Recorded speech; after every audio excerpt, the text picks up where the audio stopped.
এই নামাজের ব্যাপারে সহিহ মুসলিমের হাদিসে আসছে, নবী করিম সাল্লাল্লাহু আলাইহি ওয়াসাল্লাম বলেছেন, 5 ওয়াক্ত সালাত হলো মুনাজাত মা আল্লাহ, আল্লাহর সাথে কথোপকথন, আল্লাহর সাথে বান্দার আলাপের সুযোগ। বান্দা আল্লাহর সাথে কথা বলতে পারে নামাজের মাধ্যমে, সংযোগ স্থাপন করতে পারে, কানেক্টেড হতে পারে সালাতের মাধ্যমে। সালাত এই সম্পর্কে নবী করিম সাল্লাল্লাহু আলাইহি ওয়াসাল্লাম বলেছেন, বাইনার রাজুলি ওয়াশ শিরকি ওয়াল কুফরি তারকুস সালাহ, একজন মানুষের সাথে শিরক এবং কুফরির পার্থক্য এবং ব্যবধান হয় সালাতের মাধ্যমে, নামাজের মাধ্যমে। যে ব্যক্তি নামাজ পড়ে না সে নিজেকে মুসলমান দাবি করার নৈতিক অধিকার রাখে না। ওমরে ফারুক রাদিয়াল্লাহু তাআলা আনহু বলেছেন, লা হাজ্জা ফিল ইসলামি লিমান তারাকাস সালাহ, যে ব্যক্তি নামাজ ত্যাগ করে তার ইসলামে কোনো হিস্সা বা অংশ নাই, কোনো অংশ নেই। কিয়ামতের ময়দানে আল্লাহ রাব্বুল আলামিন বান্দার সর্বপ্রথম ইবাদতের মধ্যে যেই ইবাদতের হিসাব নেবেন সেটা হলো সালাত বা নামাজ। আউয়ালু মা ইউহাসাবু বিহিল আবদু ইয়াউমাল কিয়ামাতি আস-সালাহ, বান্দাকে কিয়ামতের দিন সর্বপ্রথম হিসাব দিতে হবে সালাতের, নামাজের। যার নামাজের হিসেবে সে ঠিকঠাক মতো হিসাব দিতে পারবে, ফাকাদ ফাজ ওয়া আফলাহ, তাহলে সে কিয়ামতের দিন সফল হয়ে গেল, সার্থক হয়ে গেল। আর যে ব্যক্তি নামাজের হিসাবে ধরা পড়ে গেল, ভেজাল বের হলো, কিছু পড়েছে কিছু পড়ে না, এই টাইপ হইল, ফাকাদ খাবা ওয়া খাসির, তাহলে এই ব্যক্তির আর মুক্তির কোনো পথ খোলা থাকলো না, সে ক্ষতিগ্রস্ত হয়ে গেল। প্রথম হিসাবে ভেজাল হয়ে গেলে, নামাজের হিসাবে ঝামেলা হয়ে গেলে অন্যগুলোর হিসাবে খুব একটা সুবিধা করতে পারবে না এবং জাহান্নামে যেতে হবে। 5 ওয়াক্ত নামাজের এর চাইতে গুরুত্বপূর্ণ কোনো ইবাদত ইসলামে আর নাই। যে ব্যক্তি নামাজ পড়ে না, ইচ্ছাকৃতভাবে নামাজ পড়ে না, সেই ব্যক্তি নিজেকে মুসলমান দাবি করার অধিকার রাখে না। ওমর রাদিয়াল্লাহু তাআলা আনহু বলেছেন, লা হাজ্জা ফিল ইসলামি লিমান তারাকাস সালাহ, যে ব্যক্তি নামাজ ত্যাগ করে, নামাজ পড়ে না, এই ব্যক্তির ইসলামে কোনো হিস্সা নাই, কোনো অংশ নাই। ইসলামের দ্বিতীয় রোকন আল্লাহর সাথে কথোপকথনের মাধ্যম, কিয়ামতের আগে সর্বপ্রথম নামাজের হিসাব নেওয়া হবে। আল্লাহ তাআলা বলেছেন, ওয়াইলুল লিল মুসাল্লিন, যে সমস্ত মানুষ নামাজ পড়ে কিন্তু নামাজ পড়তে গিয়ে গাফলতি করে, খেয়াল খুশি মতো পড়ে, 4 ওয়াক্ত পড়ে, 1 ওয়াক্ত পড়ে না, জুমাটা পড়ে অন্যগুলা পড়ে না, বা 3 ওয়াক্ত পড়ে 2 ওয়াক্ত পড়ে না, এইভাবে খেয়াল খুশি মতো যে নামাজ পড়ে এবং নামাজের মধ্যে গাফলতি করে, অবহেলা করে, ফাওয়াইল, তার জন্য ধ্বংস অনিবার্য, জাহান্নাম তাকে যেতে হবে। মোহতারাম হাজরিন, এই নামাজের 2টা অংশ আছে, 2টা পার্ট আছে। আমরা যে সালাত পড়ি এর 2টা দিক আছে, একটা হলো বাহির আর একটা হলো ভেতর। নামাজের কয়টা দিক আছে ভাই? 2টা দিক। একটা হলো নামাজের বাহির, বডি, আরেকটা হলো রূহ বা প্রাণ, আত্মা, ভেতর। নামাজের বাহিরের অংশ অর্থাৎ সকল কার্যক্রম, সকল রোকন, সকল ফরজ ওয়াজিবগুলো যথাযথভাবে সুন্দর করে ঠিকঠাক মতো করতে পারা, এটাকে বলা হয় খুদু। আর নামাজের ভেতরটাকে ঠিক করতে পারা অর্থাৎ মনোযোগের সাথে, একাগ্রতার সাথে, আল্লাহ তাআলার কথা পরিপূর্ণভাবে স্মরণে রেখে যেভাবে যেই মন নিয়ে নামাজ পড়া দরকার সেরকম মন নিয়ে নামাজ পড়তে পারা, এটার নাম হলো খুশু। তাহলে 2টা জিনিস হলো, একটা হলো খুশু আর একটা হলো খুদু। খুদু যেটা নামাজের বাহিরের কর্মকাণ্ড, এর ব্যাপারে আমাদের অনেকের মধ্যে ব্যাপক গাফিলতি আছে, অলসতা আছে। আমাদের অনেক ভাই আছেন যারা নামাজ পড়েন কিন্তু সেই নামাজ আল্লাহর দরবারে গ্রহণযোগ্য হওয়ার মতো নামাজ না। সেই নামাজটা হলো তুফান মিলের নামাজ, 4G বা 5G গতির নামাজ। নবী করিম সাল্লাল্লাহু আলাইহি সাল্লাম বলেছেন, চোরদের মধ্যে সবচেয়ে নিকৃষ্ট চোর কে? পয়সা চুরি করে, গরু চুরি করে, এটা চুরি করে, সেটা চুরি করে, এই যত চোর পৃথিবীতে আছে, এই সকল চোরদের মধ্যে সবচেয়ে খারাপ চোর ওই ব্যক্তি যে নামাজ চুরি করে। নামাজ চুরি করে, নামাজ আবার চুরি করে কেমনি? এটা কি চুরি করার জিনিস? নামাজ চুরি করার মানে হলো দাঁড়ায় কোন রকম সূরা ফাতিহা অন্য সূরা মিলাইতে না মিলাইতে, রুকুতে যাইতে না যাইতে আবার উঠলো, মানে হুটহাট করে ফেললো, ফাঁকি দিল, যেভাবে করা দরকার সেভাবে করলো না, এটা হলো নামাজ চোর। এই নামাজ চোরকে নবী করিম সাল্লাল্লাহু আলাইহি সাল্লাম বলেছেন, অন্য জিনিসপত্র যেগুলা যতজন চুরি করে বা যত আইটেমের চোর আছে এর মধ্যে সবচেয়ে খারাপ চোর। সারা বিশ্বের সমস্ত উলামায়ে কেরাম, সকল মত পথের সব উলামায়ে কেরাম একমত যে নামাজের মধ্যে তামানিনা বা দৃঢ়স্থিরতা এটা অবলম্বন করা আবশ্যক, ওয়াজিব। অনেক ইমামরা ফরজ বলেছেন। নামাজের মধ্যে ধীরে ধীরে যদি কেউ নামাজ না পড়ে তাহলে সে ওয়াজিব তরক করলো, তার নামাজই হবে না। একবার একজন ব্যক্তি রাসূল আকরাম সাল্লাল্লাহু আলাইহি সাল্লামের কাছে আসলেন মসজিদে নববীতে। আসার পর লোকটা একা একা নামাজ পড়েছেন, জামাত হয়তো আগে হয়ে গেছে। তিনি নামাজ পড়ে নবী করিম সাল্লাল্লাহু আলাইহি সাল্লামের কাছে এসে সালাম দিলেন। নবীজি সাল্লাল্লাহু আলাইহি সাল্লাম সালামের জবাব দিয়ে বললেন, কুম ফাসাল্লি ফাইন্নাকা লাম তুসাল্লি, দাঁড়াও তুমি আবার নামাজ পড়ো, কারণ তোমার নামাজ হয় নাই। বেচারা গিয়ে আবার নামাজ পড়ছে।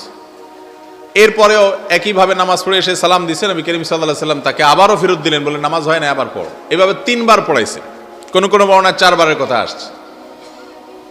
এরপরে লোকটা এসে বলতেছেন, ইয়া রাসূলুল্লাহ, ওই আল্লাহর শপথ করে বলছি যে আল্লাহ আপনাকে রাসূল করে নবী করে প্রেরণ করেছেন আমাদের মাঝে, আমি এর চাইতে ভালো করে আর নামাজ জানি না, আপনি আমার শিখিয়ে দেন তাহলে।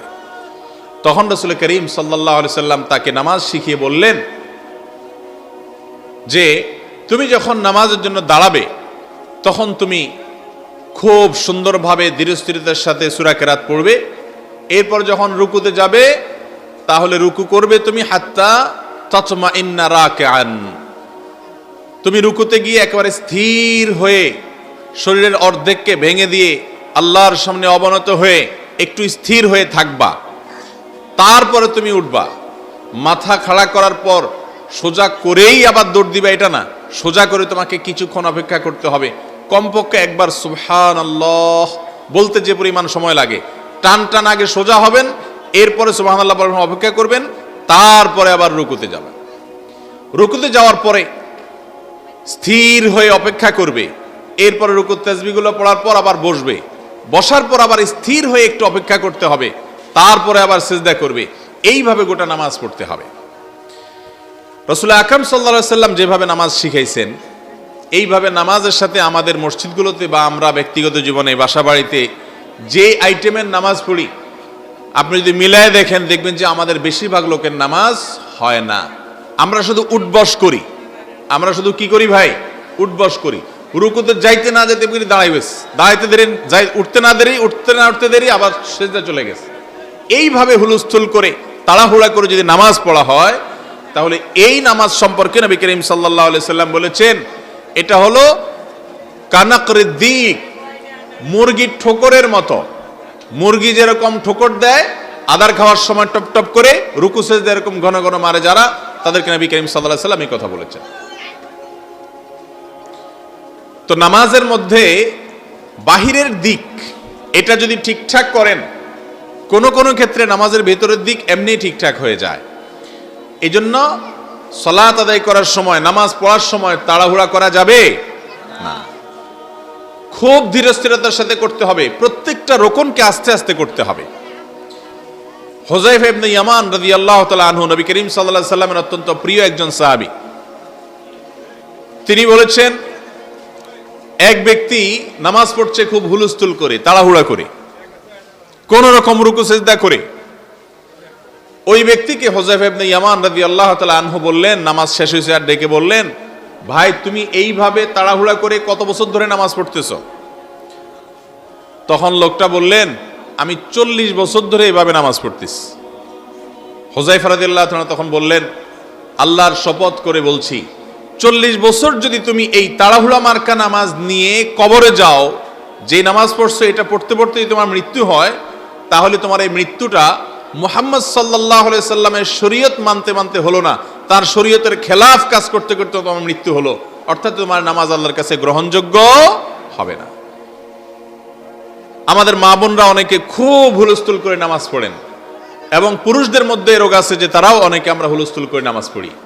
ভালো করে বুঝে নেন, নামাজের বাহির ঠিক করা মানে হলো দাঁড়াবেন রাজাদিরাজ সকল সৃষ্টি জগতের মহান সৃষ্টিকর্তা এবং প্রতিপালক রব্বুল আলামিনের দরবারে দাঁড়িয়েছেন, খুব ধীরস্থিরতার সাথে, খুব আজমতের সাথে, তার বড়ত্ব মাহাত্ম্য মনের ভিতরে গেঁথে নিয়ে তারপরে দাঁড়াতে হবে। সূরা কিরাতগুলো পড়ার সময় হুলস্থুল করা যাবে না, ধীরে ধীরে পড়তে হবে। পড়া শেষ, এরপরে আস্তে করে আল্লাহু আকবার রুকুতে যেতে হবে।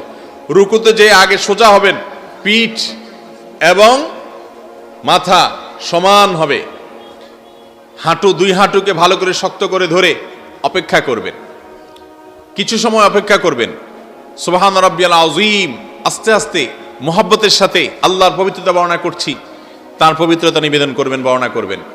এরপরে রুকু থেকে উঠে দাঁড়িয়ে সামি আল্লাহু লিমান হামিদাহ, মাথা সোজা করে দাঁড়িয়ে রব্বানা ওয়ালাকাল হামদ পড়বেন।